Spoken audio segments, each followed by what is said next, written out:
Welcome back, Year 5. In today's reading lesson, we're moving on to a new story called A Shipful of Fun. Our focus is similar to Monday's. We'll be supporting answers to a text with evidence. On Monday, we were specifically using evidence in the form of quotes taken directly from the text. So we were pulling words directly out of the text to support our answer, and we put quotation marks around those words to show that they weren't our own words.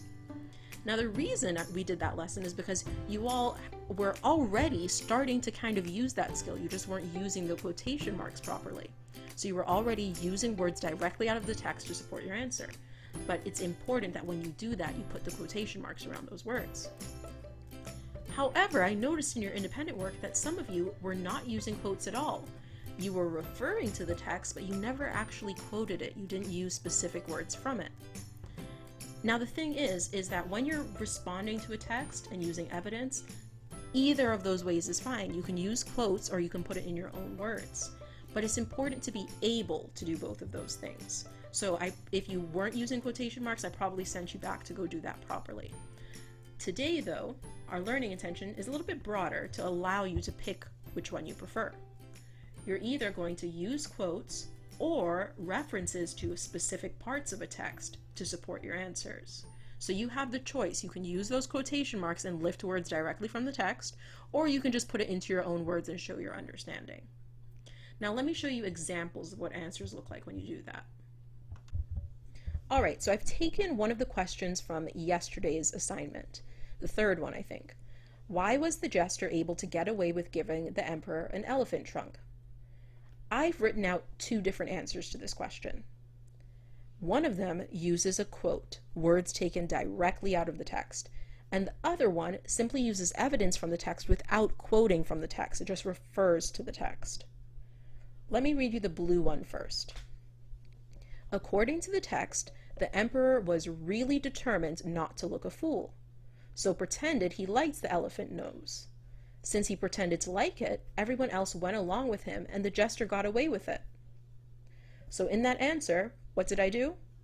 I used a quote from the text. And you can also tell I did that because I used a citation. At the very start, I said, according to the text. And on the left-hand side of the screen, you can see all those citations that you can use to show that you're about to refer directly to the text. That's a perfectly fine answer. But notice I did go on to explain it a little bit further because that quote alone might not have made my answer clear. Let's look at the green answer. This one is the one that refers to the text and explains what I'm thinking without using words directly from the story. It says, the jester was able to get away with giving the emperor an elephant trunk for a nose because the emperor didn't want to seem foolish for ending up with a trunk, so instead he pretended he really loved the new nose. As a result, everyone praised the jester. So this answer essentially says the same thing, that the emperor didn't want to look foolish, but instead of quoting from the text, it simply explained what the text said. Both of these answers are acceptable. Both of these methods are acceptable. You can quote or you can just refer to the text. Whichever one you choose, you can still use those sentence starters for citing text evidence effectively. So you can always say, according to the text, blah, blah, blah, blah, blah, even if you're not actually going to quote, even if you're just going to kind of sum up what it said. It just shows that you're using evidence. Let's move on to our new story today, and you are going to have the opportunity to cite text evidence and either use quotes or paraphrase, put it into your own word to answer questions. As I said before, this story is taken from the Book of Silly Stories, and on the screen now you can see the names of the authors and illustrators. A Shipful of Fun. It was a wild, stormy night. Windows rattled and dustbin lids clattered down the narrow streets. Poppy sat wide awake in her bed, listening to the wind howling and the crashing waves.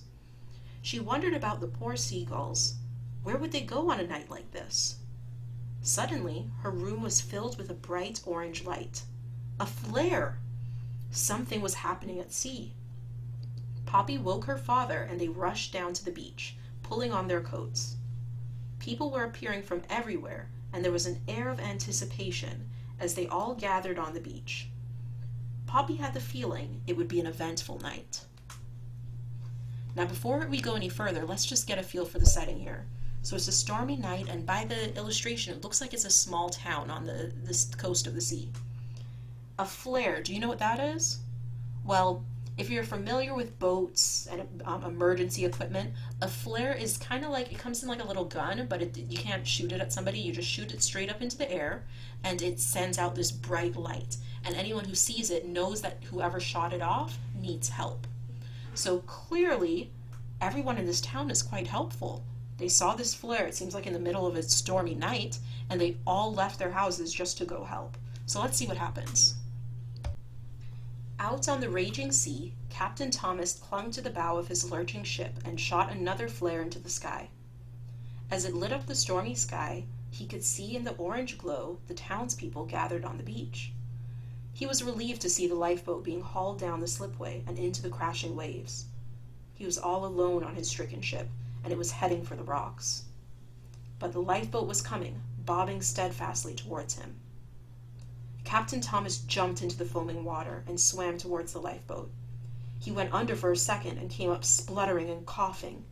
Then, strong hands grabbed him and stronger arms pulled him into the boat.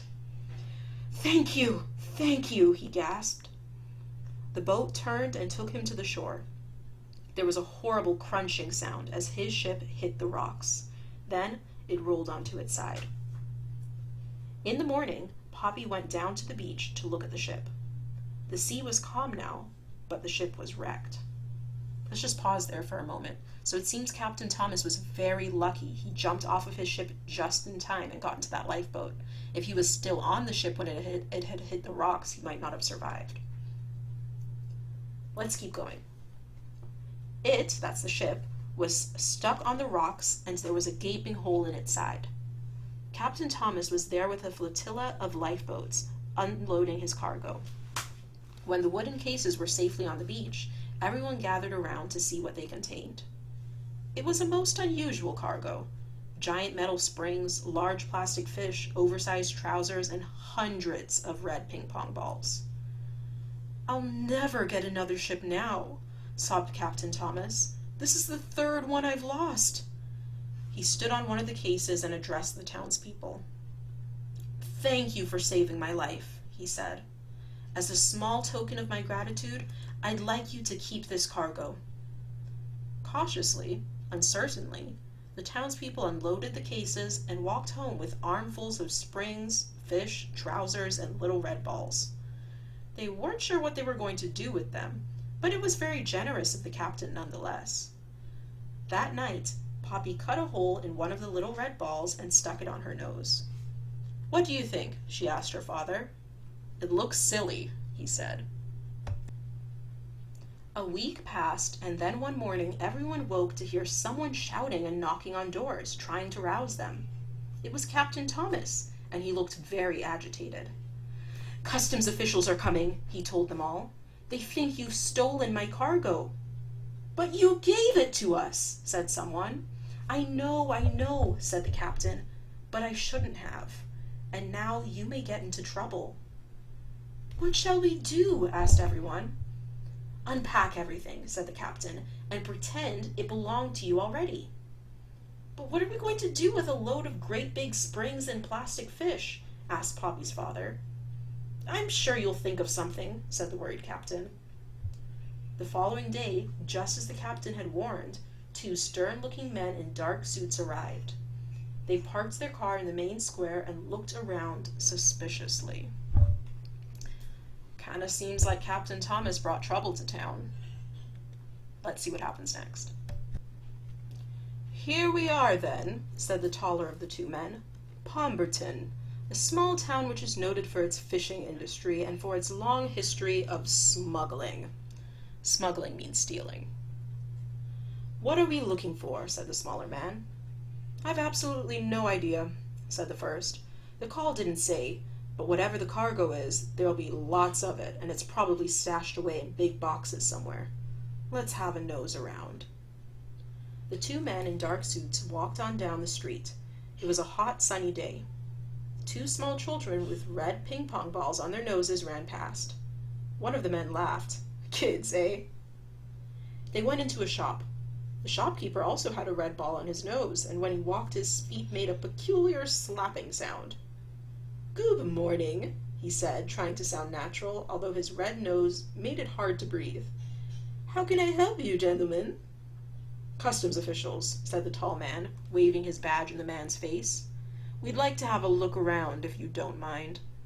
"Help yourself," said the shopkeeper. Just then, an old lady, also wearing a red ball on her nose and a pair of enormous trousers, came into the shop. She bought a bag of apples, a bunch of bananas, and a packet of washing powder, and put them inside her trousers before walking out again.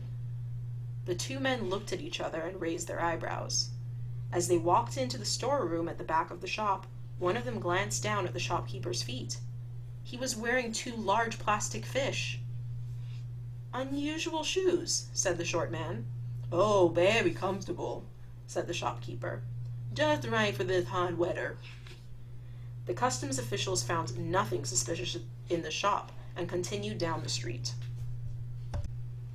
Everyone they passed wore the same red balls on their noses and slapped along with plastic fish on their feet.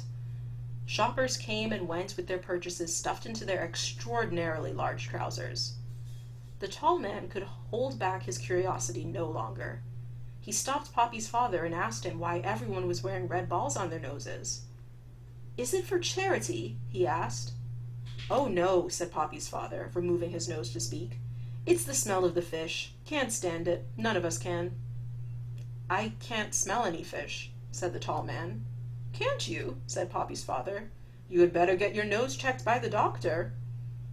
The tall man sniffed and looked worried.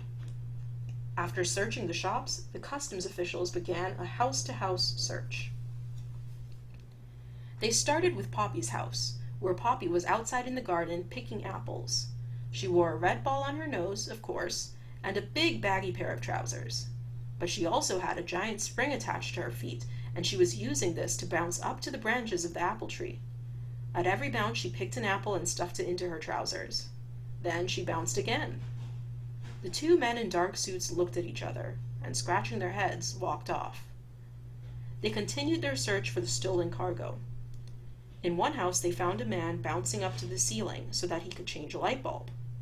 Outside, a woman was cleaning the windows in the same way, wiping a patch as she reached the top of her bounce, then dipping her cloth in the bucket on the ground before bouncing up again. And everywhere they went, they heard the slap, slap, slap of people walking along in their fish footwear. The customs officials searched every house and every shop in town, but there was no sign of the stolen goods. No crates or boxes jammed into cupboards or under beds. Nothing. When it was time to leave, the shorter man stopped to do some shopping. He came out with a red ball and a pair of plastic fish, size 12. "Very reasonable price, these fish shoes," he said. The taller man said as they climbed back into their car, "So no sign of contraband? That means stolen goods. They seem like pleasant people here in Pomperton. Hard-working and honest, I'd say. Completely mad, of course, but hard-working and honest just the same." "Oh, I don't know about mad," said the shorter man through his red nose. "These fish shoes are really quite comfortable." And that takes us to the end of this story, A Shipful of Fun. Well, yeah, I do see how it ended up being a ship full of fun. Captain Thomas brought them some very interesting cargo. Now it's time for you to answer some questions about this text. Remember, our focus is to use evidence to support our answers. So here is your independent reading work. You have 4 questions today. Please listen closely to the instructions. Copy each question. Answer in complete sentences. Do not start with because. I saw a few of you do that last time. Use evidence from the text to support your answers. So remember, you can either quote directly from the text or you can put it into your own words. It's up to you. Just remember, if you're going to quote, you need to use quotation marks properly. Here are the 4 questions. Number 1, which of the following words do you think best describes the people of Pomperton? Explain. So for this one, you're going to pick one of the words, and in a full sentence you'll say, "I think the word creative best describes them," or "I think helpful," or "crazy," or "hardworking." You'll pick which one, but you must explain why using evidence from the text. So if you pick creative, you need to show me what makes them creative. If you pick helpful, you need to show me what makes them helpful. There's no wrong answer here necessarily. You just need to be able to give evidence. Number 2, what mistake did Captain Thomas make that caused the customs officials to come to Pomberton? You'll find your evidence on page 4. Question 3, who do you think came up with the ideas of how to use the cargo? Explain. Now this one requires a little bit of deep thinking and you had to pay close attention to the story. So I recommend that you reread page 3. You'll notice today that I put the page numbers on them so that you'll be able to go back and find these quickly. Finally, question 4, would you like to live in a town like Pomberton? Give 2 reasons to explain. So this one is a more open-ended question. You'll have to go back to the text and think about, what is Pomberton like? Is it a place I would like to live? Why or why not? Please notice it says give 2 reasons to explain. If you only gave 1 reason on a test, it would be considered wrong. So you must give 2 reasons to get your points. All right, year 5, that's all your work for the reading today. When you're done, take a picture and email it to me. As always, stay safe and I'll see you soon.